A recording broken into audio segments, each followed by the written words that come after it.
बिहार की राजनीति में चुनावी रणनीतिकार और नीतीश कुमार के सबसे खास रहे प्रशांत किशोर बवाल कर रहे हैं। कभी नीतीश कुमार के घर में रहे प्रशांत किशोर आज नीतीश का सारा भेद खोलने में जुटे हैं।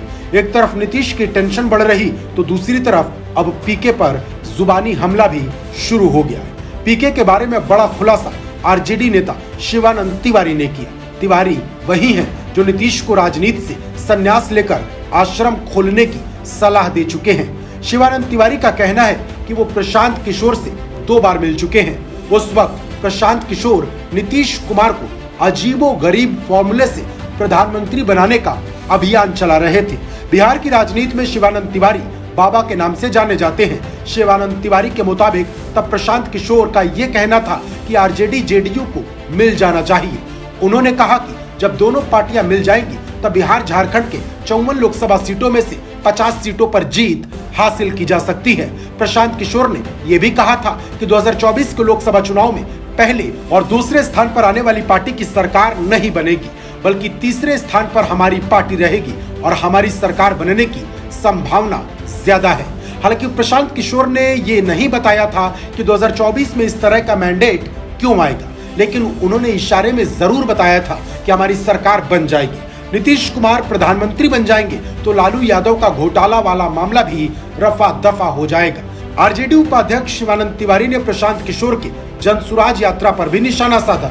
उन्होंने कहा कि प्रशांत किशोर के इस यात्रा का एकमात्र मकसद नीतीश कुमार का विरोध है। नीतीश कुमार देश के अंदर की जा रही सांप्रदायिक विभाजनकारी राजनीति का विरोध कर रहे हैं। नीतीश कुमार का प्रशांत किशोर विरोध कर रहे हैं। इसका मतलब यह है कि प्रशांत किशोर की पदयात्रा गांधी के नाम पर उन लोगों की मदद करना है जो देश में नफरत फैलाने का काम कर रहे हैं।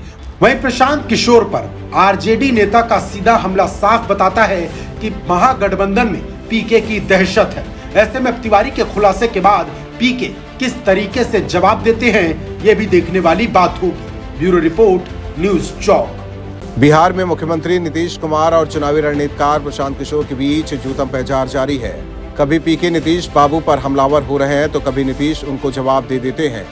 एक बार फिर पीके ने नीतीश को ऐसी चुनौती दी है जिससे जेडीयू की मुश्किलें बढ़ सकती है। धनतेरस के दिन पीके ने नीतीश से पूछा है कि अगर आपका बीजेपी से कोई संबंध नहीं है तो फिर राज्यसभा में उपसभापति का पद क्यों नहीं छोड़ देते। बिहार की राजनीति में नई जमीन तलाश रहे चुनावी रणनीतिकार प्रशांत किशोर ने नीतीश कुमार को चुनौती दी कि अगर बीजेपी और उनकी पार्टी के बीच कुछ नहीं रह गया है तो फिर वो अपनी पार्टी के सांसद हरवंश को राज्यसभा के उपसभापति का पद छोड़ने के लिए कहें। बता दें कि नीतीश कुमार पर पीके के अलावा बीजेपी भी लगातार हमलावर है। इसके पीछे सबसे बड़ी वजह है कि नीतीश का बीजेपी से गठबंधन तोड़कर आरजेडी के साथ मिलकर सरकार बनाना। प्रशांत किशोर ने ट्वीट किया कि नीतीश कुमार जी, अगर आपका एनडीए से कोई लेना देना नहीं है तो अपने सांसद को राज्यसभा के उपसभापति का पद छोड़ने के लिए कहें। आपके पास हर समय दोनों तरीके नहीं हो सकते। हालांकि ये पहली बार नहीं है जब पीके ने नीतीश कुमार पर बम फोड़ा हो। इससे पहले भी प्रशांत किशोर ने कई दफे नीतीश कुमार को अनकंफर्ट किया है। उम्र ज्यादा हो गई है तो कभी कुछ कहकर पीके नीतीश को लगातार निशाना बना रहे हैं। इससे पहले उन्होंने दावा किया था कि बिहार के मुख्यमंत्री जो अब महागठबंधन के साथ हैं, उन्होंने अपनी पार्टी के सांसद हरवंश को राज्यसभा में बरकरार रखकर बीजेपी के साथ बातचीत की लाइन खुली रखी है। एक रिपोर्ट के मुताबिक पीके ने कहा था कि बीजेपी से नाता तोड़ने के बाद नीतीश कुमार को हरवंश को पद छोड़ने के लिए कहना चाहिए था। अगर वो इस पद पर बने रहने पर जोर देते तो उन्हें जदयू से निष्कासित किया जाना चाहिए, लेकिन नीतीश अपने पास विकल्प खुले रखने की व्यवस्था रखे हुए हैं। वहीं प्रशांत किशोर ने जेडीयू और नीतीश कुमार को चुनौती देकर महागठबंधन के भीतर भी बवाल खड़ा करा दिया है। ब्यूरो रिपोर्ट, न्यूज़ चौक। यूपी विधानसभा चुनाव के दौरान सुहेल देव भारतीय समाज पार्टी ने पलटी मारते हुए सपा के साथ गठबंधन कर लिया, लेकिन चुनाव खत्म होने के बाद ओपी राजभर को कुछ हाथ नहीं लगा।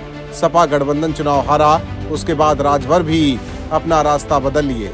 अब ओपी राजभर दोबारा बीजेपी के साथ जाएंगे या नहीं, लेकिन फिलहाल वो विपक्ष का काम खराब करने में जुटे हैं। दरअसल राजभर के निशाने पर इस बार बिहार के मुख्यमंत्री नीतीश कुमार हैं।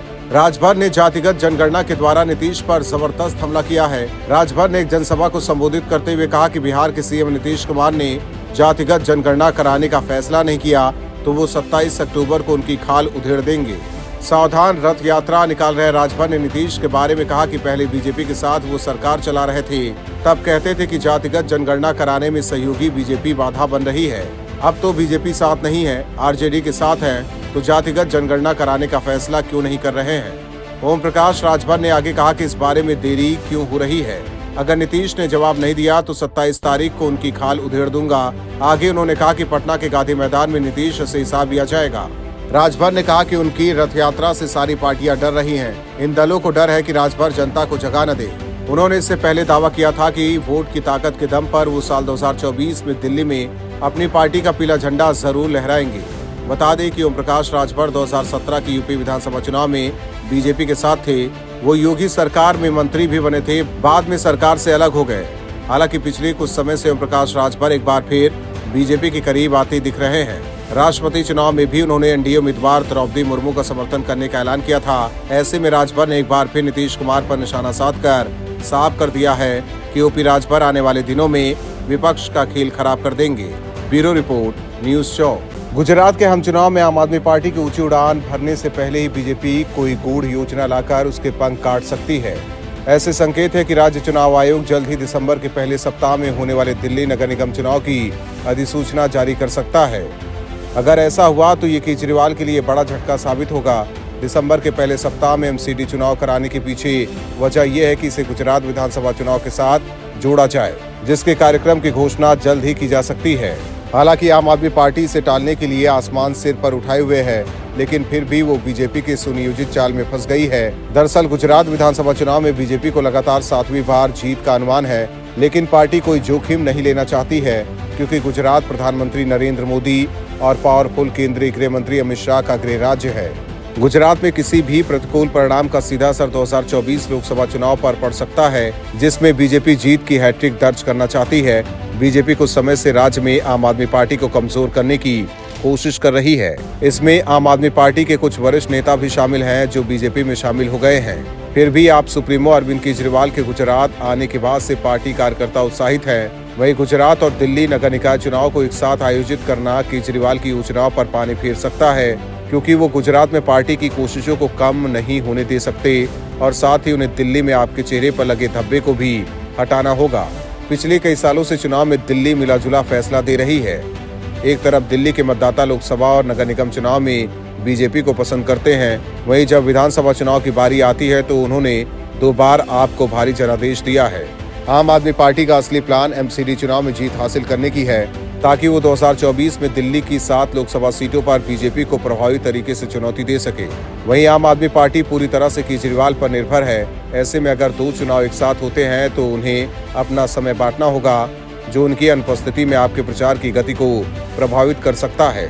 सामान्य रूप से 2 सप्ताह तक चलने वाले प्रचार अभियान के दौरान दिल्ली और गुजरात की चुनावी सभा में भाग लेने के अलावा केजरीवाल को दिल्ली के मुख्यमंत्री के तौर पर अपने ऑफिस में कुछ समय बिताने की जरूरत होगी।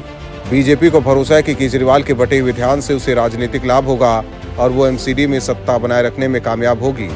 ब्यूरो रिपोर्ट, न्यूज़ चौक।